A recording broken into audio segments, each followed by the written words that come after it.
up, everybody? Welcome back to this week's episode of the Old Style Angling Podcast. This is Ben and Brandon coming back at you, and today we're going to talk more fall fishing. I know we talked a little bit last week, but guess what? It's pretty much fall, so that's going to be the status quo for the next couple weeks. Is just the awesome bites that we got going on here and that we got coming up. And today, I think we're going to talk a little bit about trout and a little bit about muskies, which are the trout bite. The fall trout bite should be heating up pretty soon.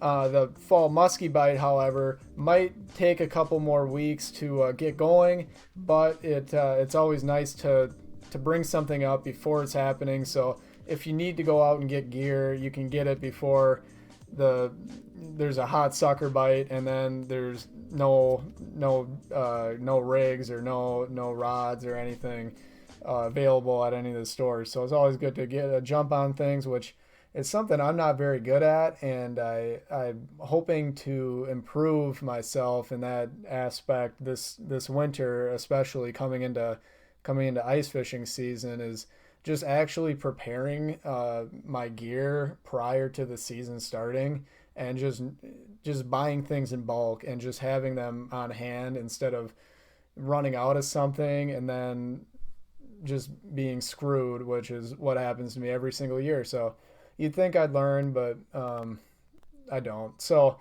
to start off, yesterday I just threw out a little question on my Instagram story, and I said, what is something that you like to chase in the fall? And I had a lot of people respond with, ducks or whitetails. And yeah, it's true.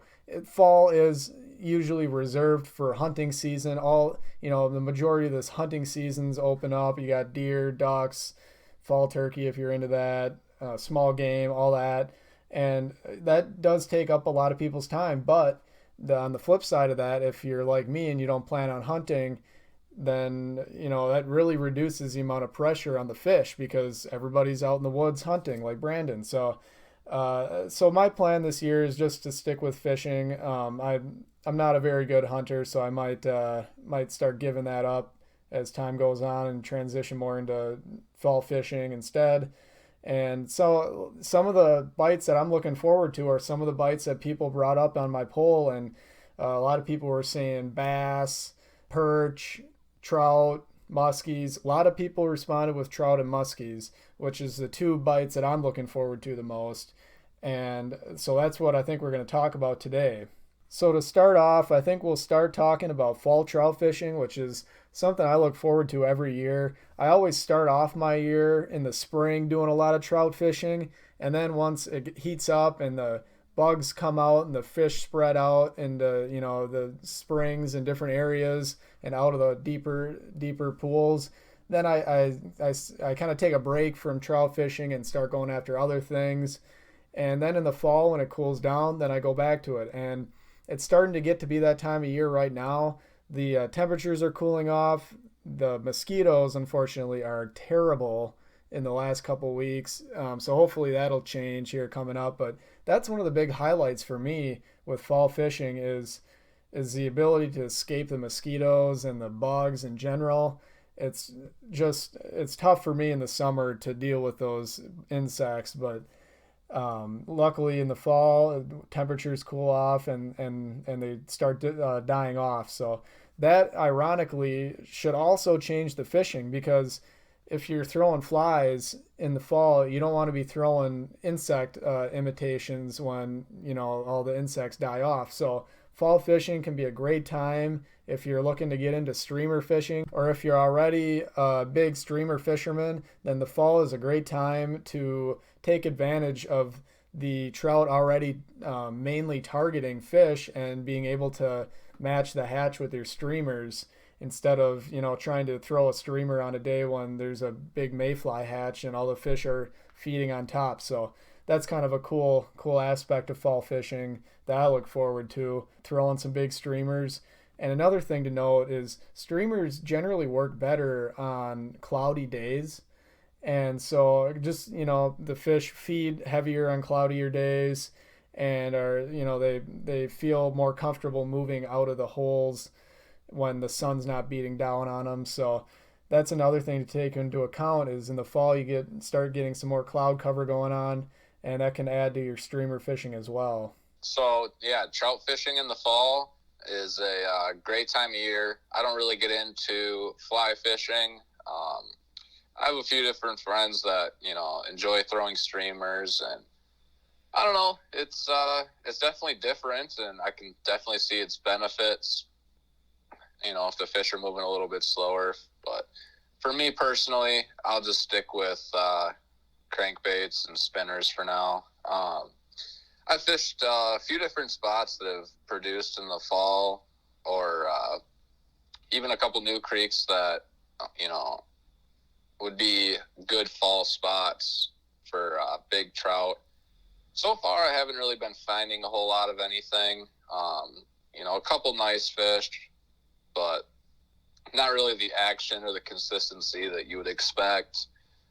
I'm sure that'll, improve and get better as the weather cools down a little bit. Still kind of hot, 80-degree days. Bugs are still in full swing. One of the big things I've noticed is a lot of the creeks in the areas I fish have a lot of weeds. When those weeds start to die off a little bit, that'll make it a lot easier to fish.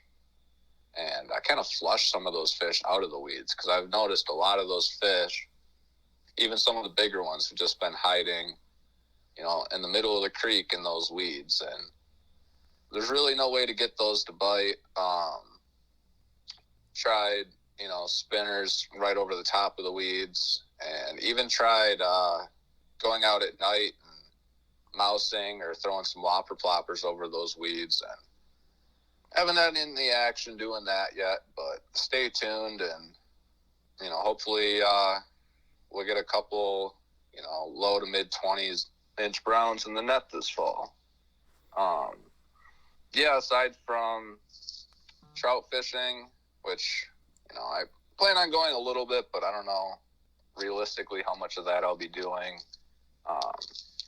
Plan on doing a lot of bow hunting this year, so my time on the water is probably going to be a little more limited. I will be floating suckers for muskies again this fall, and right now water temps on the Wisconsin River are still pretty high, about 69 degrees right now. Usually most people start floating suckers in 55 to 60 degree water, somewhere in there. Yeah, muskies will eat suckers year round, but the big thing is you need those water temps to cool down enough to where those suckers will stay lively on the hook. The water temps are too high, and you stress out the suckers by putting hooks in them. A lot of times they'll just kind of go belly up, and that's each time one dies, you're out, somewhere between $5 and $15 a sucker. So waiting until those water temps come down is really important. But in the meantime, the bite's still picking up on artificials, topwater, bigger bucktails, rubber, all really effective. And one thing I'm going to be focusing on more this year is throwing small baits. So last year I learned that, sometimes small baits are just as effective, if not more effective, than larger baits. So, and you're talking late fall, right? Correct. Yes. Yeah. This would be like mid to late November, right up towards the end of the season. Because, right now, we're still catching fish. We still have action on topwater baits last weekend. And, the big fish was on a bucktail, but, that bite is going to start heating up. And like I said, right now, it's kind of a transition period. And this is something that we're talking about, like sucker fishing. That's not going to really pick up until you see those 55-degree water temperatures, like Brandon said. Yeah, so that's going to be more of a, mid-October, depending on the year. This year, the weather's all over the place. It's 60 degrees, and then it's 80 degrees, and it's really hard to pinpoint, exactly what the weather's going to be doing moving forward. But once we start getting into, 50-degree nights, 40-degree nights, water temps are going to start coming down, and hopefully by mid-October we'll have some of those water temps in the 50s and can really start targeting those fall fatties.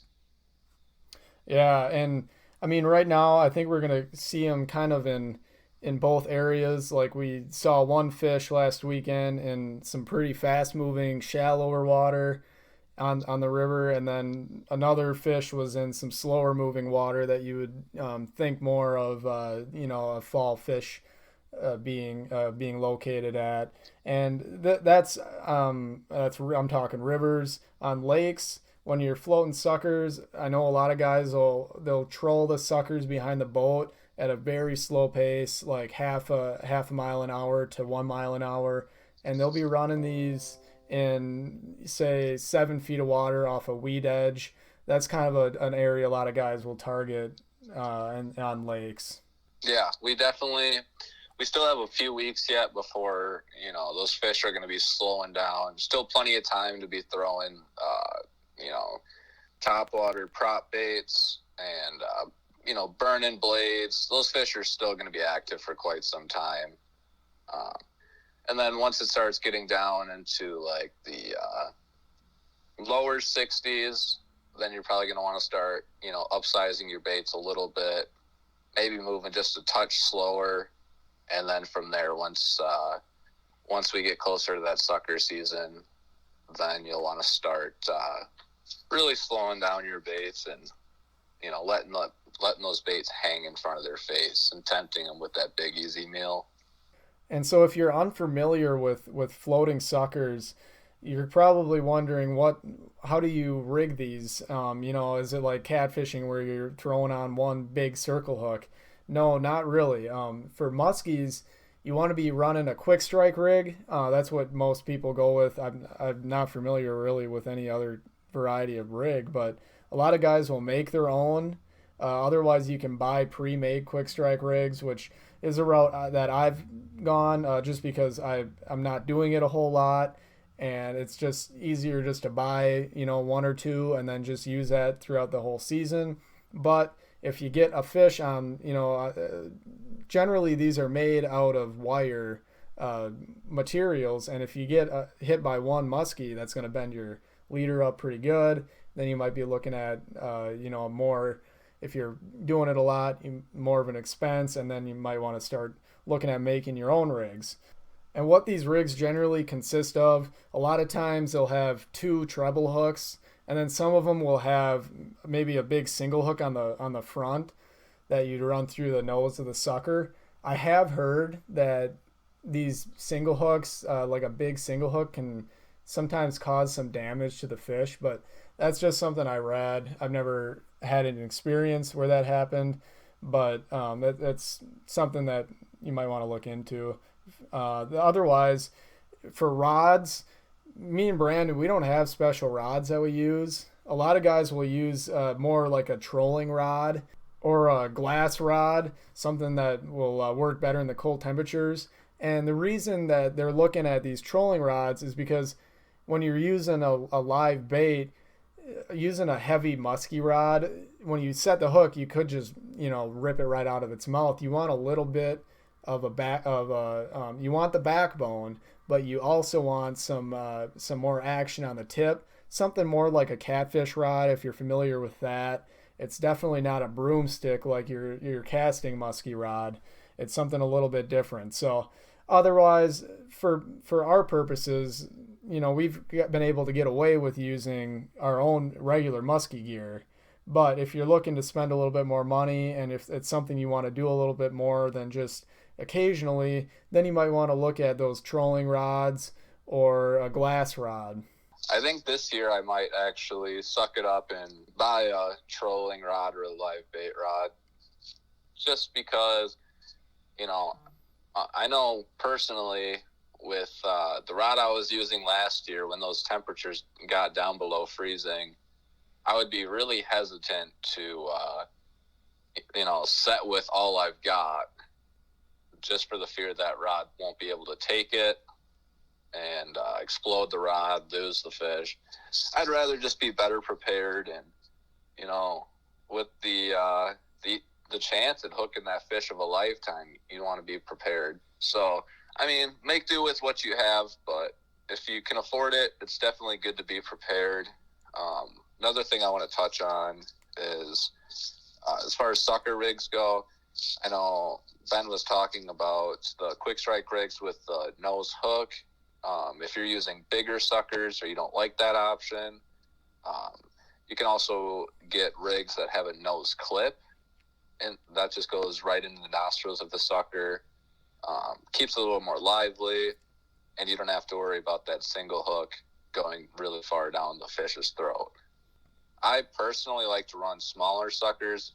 Doesn't seem worth it to run 14-inch suckers where I fish. The fish typically run a little bit smaller. You're not seeing those 50-inch caliber fish hardly ever. Not to mention I'm a little bit of a cheapskate, so I would rather buy 7, 8-inch suckers as opposed to 12 to 14-inch suckers. So yeah, one thing I started doing is taking like a small panfish hook and straightening that out, and then either using electrical tape or shrink tubing and putting that along my treble hook, and that way I can take the point of that hook and use it as kind of a spear and slide it right underneath the skin of the sucker, as opposed to trying to put these giant hooks through the side of a small sucker. Otherwise, as far as floats, you've got a variety of options. Some guys use like large slip floats. Some guys use balloons and clips. Obviously, there's the large foam bobbers, which are probably the most popular. Line, you can get away with 80-pound. I know there's a lot of guys that like to go up to 100-pound or even 120-pound, just because that force created from going from a slack line and reeling down to the tip of the water and then setting that hook with everything you've got, that sends a lot of energy and force through that line. And I've heard of people breaking the line on hook sets with a 100-pound test. So I don't know. That's something to keep in mind. And I will say that sucker fishing is something that you want to kind of have an idea of what you're doing. If you have no idea, you've never done it before, and you want to go out and try it, and you don't have somebody with you that has at least some idea of what they're doing, it's something that you want to maybe listen to a podcast like this, or kind of have some kind of idea of what you're doing before you go out and try it. Because I remember the first time me and Brandon ever tried sucker fishing for muskies in the fall, and it was just an absolute disaster. I remember we went to the bait shop in Stevens Point. We were going out in the afternoon, and we just didn't even have a bait bucket, and so I just ended up buying a little bait bucket, and we got some enormous musky suckers. They were probably like 16-inch suckers, which I guess isn't enormous, but for a little tiny bait bucket, they were a little big. And we went out and we were fishing a spot below a dam, and the current was pretty quick, and just trying to float this sucker along there was just an absolute nightmare from the shore. And we might as well have just stayed home and played video games or something, because it was just a complete waste of time. And I remember Brandon caught a walleye that was smaller than the musky sucker, and that was the highlight of that day. So having an idea of what you want to do before you get out is probably a good idea, not only with this, but with any kind of fishing. So always doing research. That's just another example of doing research and just knowing what you're doing before you get out there. Definitely gives you a big advantage. That actually made me think of a really good point. Those suckers aren't cheap, and you want to make sure you're prepared to transport these, or keep them alive for a few days so you can get your money's worth out of them. One thing I just started doing last year is I picked up an aerator that you can just plug into a wall outlet. And, I put my suckers in like a 5-gallon bucket to go down to the river. And I'd get home, put them in a big cooler, and run that aerator that's plugged into the wall. You don't have to worry about changing batteries. And, it's keeping that water, it's keeping good oxygen in there. If you do plan on keeping them for more than, a week or so, you're going to want to make sure to be changing that water out. Usually I just go down to the river, fill up a couple buckets, bring it back, swap the water out. It takes a little extra time, but, if you do that throughout the season, it could save you $30-$40 depending on how many suckers you go through. Absolutely. I know there's guys that I know that'll spend, $100 on bait for a weekend. And that's a pretty common thing when you're talking about sucker fishing. So and let me say that suckers are actually very, they're really intolerant fish to temperature change, at least. So, a 3-degree temperature change from the bait shop to your water tank to the river, that can really negatively affect those fish and end up in some loss of your bait. So if you're spending that much and you're investing that much money in your bait, you definitely want to take care of it and get as much use out of it as you can. So that's a really great point and something to keep in mind if you're going out for the first time. So I think this is going to wrap up our very long, drawn-out conversation of how to fish with live bait. But like I said, this is something you want to have an idea of what you're doing. It's not like going out and throwing a night crawler for sunfish. It's an entirely different beast. And having a good idea of what you're doing is definitely going to give you a huge advantage of over those tough muskies.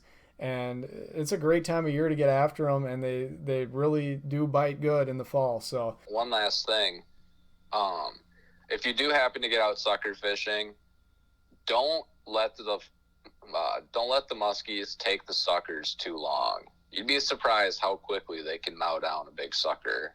The last thing you want to do is gut hook one of those muskies with you got a string of trebles. The last thing you want is those going down into their throats and end up killing them.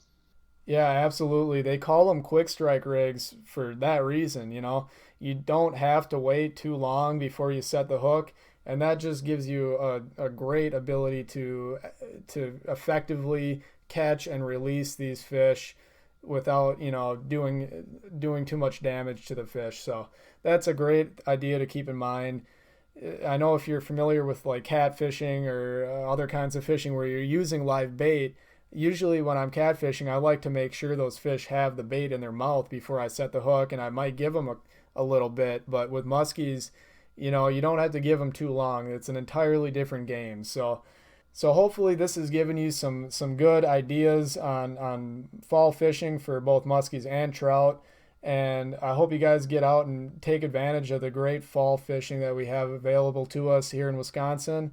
And good luck within the next couple weeks whether you're in the woods hunting or you're on the water fishing. Tight lines, everybody, and have a great week. We'll see you back here next week on the Old Style Angling Podcast.